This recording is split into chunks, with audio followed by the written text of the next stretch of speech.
नमस्कार मैत्रिणी, Komal's creation YouTube चॅनलवर मी कोमल आपलं अगदी मनापासून स्वागत करते। तर आजच्या व्हिडिओमध्ये आपण ब्लाउजला कप्स कसे बसवायचे ते पाहणार आहे, तेही 5 मिनिटात आणि फिनिशिंगमध्ये कसं बसवायचं हे दाखवणार आहे। तर सुरुवातीला मी काय केलं, अस्तरचे डबल भाग कट करून घेतलेले आहेत, म्हणजे अस्तरची फ्रंट साईड आहे ती मी डबल कट केलेली आणि मेन फॅब्रिक सिंगलच आहे। फक्त अस्तर फ्रंट साईडच घ्यायचे डबल कट करून आणि बॅक साईड घ्यायची नाही आहे डबल कट करून। आणि सुरुवातीला काय करायचं, आपण ज्या पद्धतीने सिंपल प्रिन्सेस कट ब्लाउज शिवून घेतो त्या पद्धतीनं अस्तर आणि मेन फॅब्रिक हे जोडून घ्यायचे। सगळ्या साईडने टिपा मारून घ्यायचेत मेन फॅब्रिकवर अस्तर सोबत। आणि अस्तरचा पण प्रिन्स कटोरी आहे फ्रंट भाग तो वेगळा जोडून घ्यायचा आहे। आणि लक्षात घ्यायचं की ज्या साईजचा आपण ब्लाउज कट करतोय, म्हणजे 32 34 काही असेल साईज, त्याच साईजचा कप्स घ्यायचा आहे। आता इथं मी 32 साईजचा ब्लाउज शिवते, तर मी इथं 32 साईजचा कप्स घेतलेला आहे।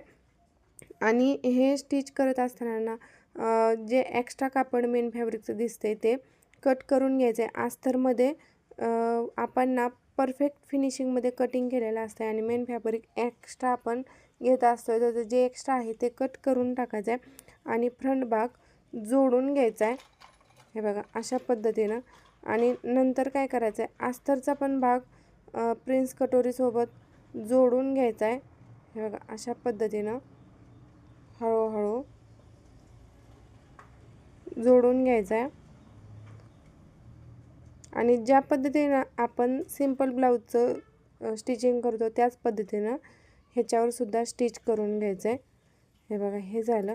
आणि आता आपल्याला कप्स बसवायचा आहे, तर कप्स बसवताना काय करायचं आहे, ब्लाउजचा सेंटर पॉईंट आणि कप्सचा सेंटर पॉईंट काढायचा आहे। ब्लाउजचा सेंटर पॉईंट हा अपेक्स पॉईंटवरनं निघतो, तर हे बघा मी अपेक्स पॉईंटवरनं सेंटर पॉईंट काढलेला आहे। आणि इथं बघा आता टक्स मारायची गरज असते का, आपण असाच सिंपल प्रिन्सेस कट ब्लाउज शिवताना आपण असा टक्स मारतो, पण ज्यावेळेस कप्स आपण ब्लाउजला बसवायला घेतो ना त्यावेळेस ना हा जो मधला टक्स असतो ना तो टक्स मारायची गरज पडत नाही, कारण हा जो कप्स आहे ना त्या कप्सनेच पूर्ण पपई तो कवर होतो। ज्यावेळेस कप बसवत नाही आपण त्यावेळेस आपण टक्स हा मारला तरी चालतो।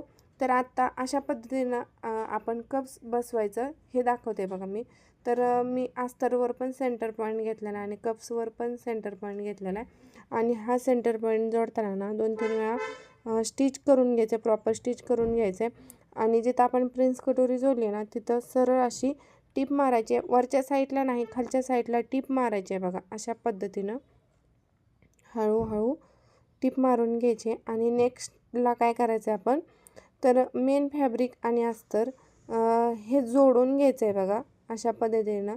हे मी कसं घेतलं, तर सरळ व सरळ भाग असा ठेवलेला आहे बघा आणि सरळ अशी टीप मारून घेणार आहे, सरळ व सरळ भाग ठेवला आहे, हे बघा। आणि व्यवस्थित अशी टीप मारून घ्यायची। आणि जर कप्स आपण ब्लाउजला लावत असू तर त्यावेळेस आपल्याला खाली बॉटम पट्टी लावायची गरज पडत नाही, कारण डबल आपण अस्तर वापरतोय त्यामुळं। जर तुमची इच्छा असेल हेवी साईज असेल तर लावू शकता। तर तुम्ही पाहू शकता इथं किती छान फिनिशिंगमध्ये कप्स सेट झालेला आहे, पूर्ण अस्तर आणि मेन फॅब्रिकवर पूर्णपणे सेट झालेला आहे बघा। तर आता इथं बघा मी टक्स मारला नाही तरी पूर्ण ते कवर झालं आहे पफमध्ये। तर अशा पद्धतीनं आपण कप्स लावून ब्लाऊज स्टिच करू शकतो। आणि नंतर आपण अस्तर आहे ना ते जोडताना व्यवस्थित असं जोडून घ्यायचं, कारण आपण दोन्ही कट करताना एकसारखं कट केलं त्यामुळे एकसारखं येते का हे कट करायचं आणि जे एक्स्ट्रा वाटते आपल्याला ते कट करून टाकायचं, म्हणजे ब्लाऊज पूर्ण फिनिशिंगमध्ये दिसतो।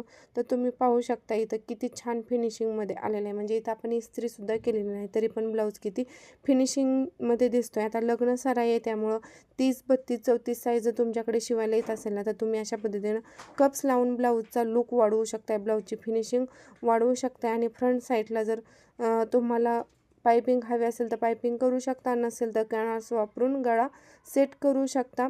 जर तुम्हाला व्हिडिओ आवडला असेल तर लाईक शेअर करा आणि चॅनलवर जर नवीन असाल तर सबस्क्राईब करायला विसरू नका। असेच नवनवीन तुम्हाला ब्लाऊज स्टिच करायचे टिप्स आणि ट्रिक्स मी दाखवणार आहे, आणि तेही अगदी कमी वेळात आपण किती छान प्रकारे ब्लाऊज शिवू शकता हे मी आपल्या चॅनलवर दाखवणार आहे।